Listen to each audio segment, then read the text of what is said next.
Sunday next, April 24th, is the calendar centenary of the first day of the 1916 Rising.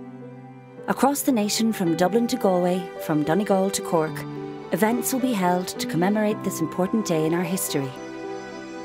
President Michael D. Higgins will lay a wreath on behalf of the people of Ireland at the graves of 14 executed leaders of the Rising at Arbor Hill.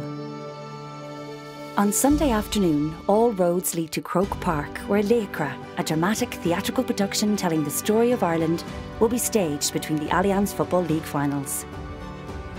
Also on Sunday, a week of lunchtime talks entitled Women Rising, honouring the 300 women who took part in the rebellion, will begin at the Coach House in Dublin Castle.